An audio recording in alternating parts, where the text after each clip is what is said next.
गीता सार। आपने महसूस किया होगा कि जो लोग अच्छे कर्म करते हैं वो परेशान रहते हैं, वहीं जो बुरे कर्म करते हैं वो खुशी से रह रहे होते हैं। अच्छे कर्म करने वाले परेशान होते हैं कि आखिर उन्हें इतनी परीक्षा क्यों देनी पड़ रही है, जबकि जो अधर्म की राह में हैं वो खुश हैं और जिंदगी का लुत्फ उठा रहे हैं। अच्छे लोगों के साथ हमेशा बुरा क्यों होता है, वहीं जो लोग बुरे कर्म करते हैं और अज्ञान की राह पर होते हैं वो खुशहाल दिखते हैं। श्री कृष्ण ने इसका जवाब गीता में दिया है। लोग अच्छे कर्म करते हैं वो परेशान रहते हैं, वहीं जो बुरे कर्म करते हैं वो खुशी से रह रहे होते हैं। अच्छे कर्म करने वाले परेशान होते हैं कि आखिर उन्हें इतनी परीक्षा क्यों देनी पड़ रही है, जबकि जो अधर्म की राह में है वो खुश हैं और जिंदगी का लुत्फ उठा रहे हैं। अगर आपके मन में भी ये सवाल आया है तो आज हम आपको इसका जवाब देंगे। ये जवाब वो है जो भगवत गीता में लिखा है और श्री कृष्ण ने अर्जुन को दिया था। भगवत गीता में वर्णित कथा के अनुसार जब भी अर्जुन के मन में कोई दुविधा होती थी तो वो श्री कृष्ण के पास पहुंच जाते थे। एक बार की बात है, अर्जुन भगवान श्री कृष्ण के समीप आकर कहा कि वो दुविधा में है और इसका जवाब वो श्री कृष्ण से चाहते हैं।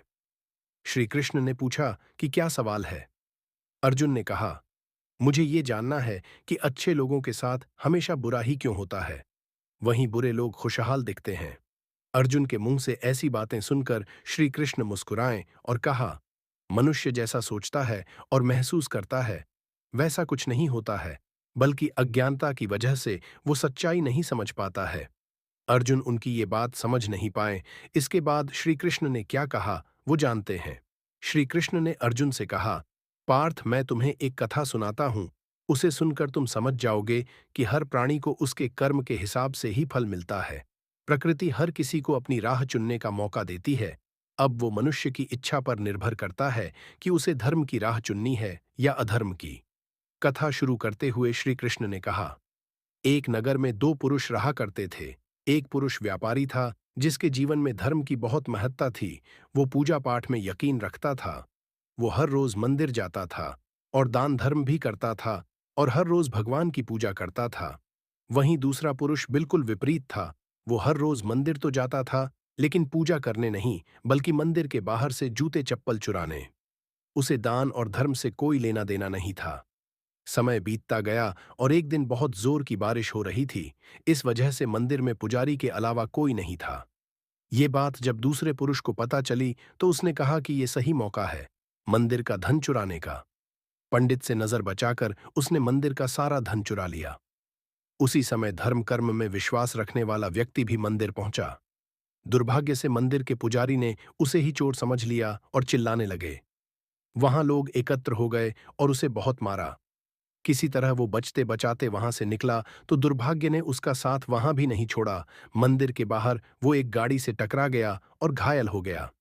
फिर वो व्यापारी लंगड़ाते हुए घर जाने लगा तो रास्ते में उसकी मुलाकात उस पुरुष से हुई जिसने मंदिर से धन चुराया था। उसने कहा, आज तो मेरी किस्मत चमक गई, एक साथ इतना सारा धन मिल गया। ये सब देखकर उसे बहुत बुरा लगा और उसने अपने घर से भगवान की सारी तस्वीरें निकाल दीं। कुछ सालों बाद दोनों की पुरुषों की मृत्यु हो गई। मरने के बाद जब दोनों यमराज की सभा में पहुंचे और भले पुरुष ने दूसरे व्यक्ति को देखा तो उसे बहुत गुस्सा आया। उसने क्रोधित होकर यमराज से पूछ ही लिया, मैं तो हमेशा अच्छे कर्म करता था, दान में विश्वास रखता था, उसके बदले जीवन भर मुझे अपमान और दर्द ही मिला और इस व्यक्ति को नोटों से भरी पोटली। आखिर ऐसा भेदभाव क्यों? इस पर यमराज ने कहा, पुत्र, तुम गलत समझ रहे हो। जिस दिन तुम्हारी गाड़ी से टक्कर हुई थी वो दिन तुम्हारे जीवन का आखिरी दिन था, परंतु तुम्हारे अच्छे कर्मों की वजह से तुम्हारी मौत सिर्फ एक छोटी सी चोट में बदल गई। तुम इस दुष्ट व्यक्ति के बारे में जानना चाहते हो। दरअसल इसके भाग्य में राजयोग था, मगर इसके कुकर्मों और अधर्म की वजह से वो सिर्फ एक छोटी सी धन की पोटली में बदल गया।